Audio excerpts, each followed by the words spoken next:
Je m'interroge ce jour sur la question des tripatouillages observés désormais dans la désignation des chefs traditionnels dans ce pays. Comment comprendre toutes ces crises qui secouent 162 chefferies traditionnelles au Cameroun? 162 chefferies traditionnelles où certaines lassent de voir les problèmes tourner au tribunal ou dans les tribunaux se retrouvent à baisser les bras ou alors face à la puissance écrasante de certaines élites se retrouvent à ramper.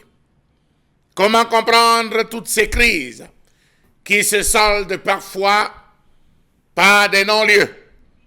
Chefferie Bangam, tout récemment la chefferie Balengou, Dieu merci le vent est passé, pousse dans le département du Mayo d'Anaï, et Combitier dans le sud, Bangou tout récemment, et le canton Akwa qui s'inscrit dans cette même logique tout récemment.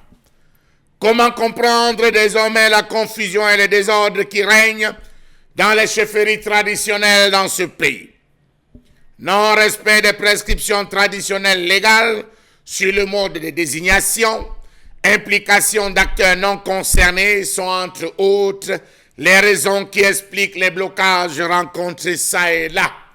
La parole n'est plus donnée aux notables parce que les élites sont de grands notables.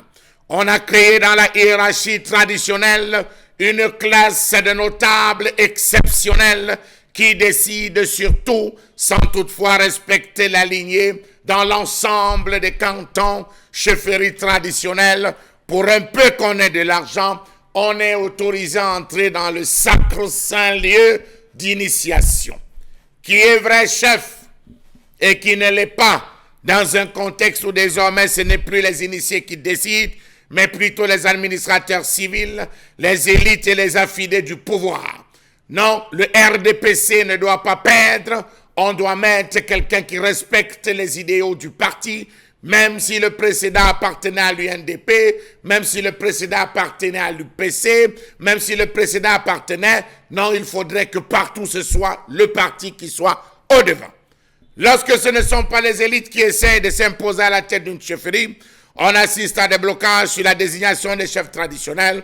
Pourtant, les dispositions organisant le choix des chefs sont assez claires, notamment celle du décret du 15 juin 1977 portant organisation des chefferies traditionnelles.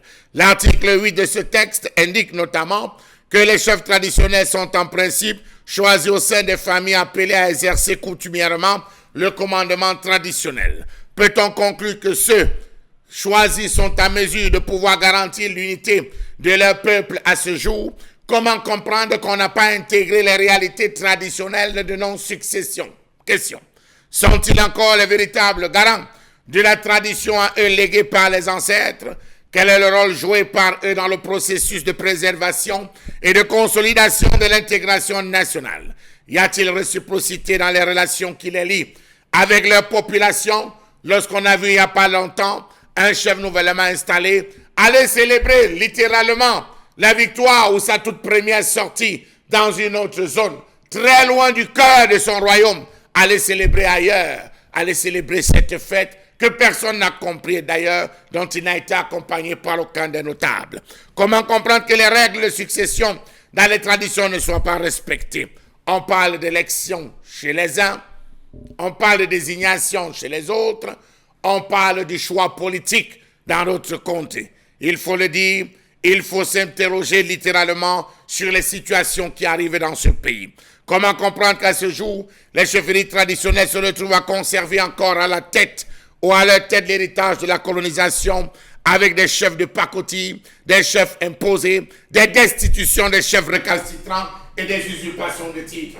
Oui, il faut le dire aujourd'hui, on ne sait plus qui est notable et grand notable. On ne sait plus qui est chef récalcitrant et chef normal dans la mesure où le chef a la possibilité, le devoir, parce que choisi par ses ancêtres, de s'exprimer. Aujourd'hui, on a des chefs, on destitue les chefs, comme on pense d'ailleurs, dans des notes même administratives. on annonce à certains chefs, continuez et vous serez destitués. Allons poser la question au chef EFA pour comprendre là où nous sommes. Que dire alors de tous ces membres du gouvernement et directeurs généraux qui sont accusés par les populations d'usurper les postes de chef de village? Sur 70 membres du gouvernement, on a littéralement 40 et un peu plus qui sont des chefs traditionnels, qui ont réussi l'exploit de devenir chefs traditionnels malgré le courroux des populations, malgré la colère des populations. Ils se sont arrachés, arrosés des villages, ils portent des titres de chefs exceptionnels, même s'ils n'ont la reconnaissance de personne. Comment comprendre tous ces tripatouillages politiques et économiques qui s'opèrent dans désormais? Comment comprendre la confusion généralisée qui règne entre les sous-chefs, les chefs de quartier et notables, tous érigés en chefs par l'administration? Il suffit de s'entendre avec un sous-préfet pour être chef de 3e degré. Il suffit de savoir bien gérer pour qu'on réussisse à organiser et orchestrer un découpage administratif pour faire de vous un chef de 2e degré. Voilà ce qu'on vit, voilà ce qu'on porte. Comment comprendre qu'en plus d'être chef supérieur, roi, sultan, c'est monsieur d'un autre genre, lui désormais pour porter la couronne très occidentale de sénateur supplément avec inscription sur la plaque d'immatriculation. Dans tous les cas, réalisons simple que le Cameroun se retrouve aussi et s'est engagé dans une dépense. Peut-être la faute aux chefs qui, parce que gloutons, ont accepté de percevoir cet argent. Il faut dire que les chefferies sont devenus les antres de motions de soutien, de déférence et de remerciements dirigés ou rédigés par des élites tenant absolument à conserver leur poste ministériel. Comment comprendre ces dépenses énormes de l'État dans la rémunération des chefs traditionnels?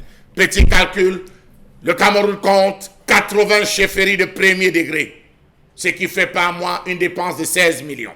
Petit calcul, le Cameroun compte 862 chefferies de 2e degré, ce qui fait 86 200 000 francs en termes de dépenses. Je vous épargne les chefferies de 3e degré parce qu'à l'heure où je vous parle, on est en train d'en créer. Il se crée chaque jour. Il suffit d'avoir un peu d'argent. Donc préparons-nous à vivre désormais, parce que créé par l'administration, organisé par l'administration, de nouvelles chefferies et de nouveaux chefs qui ne respectent même pas la lignée. Bravo.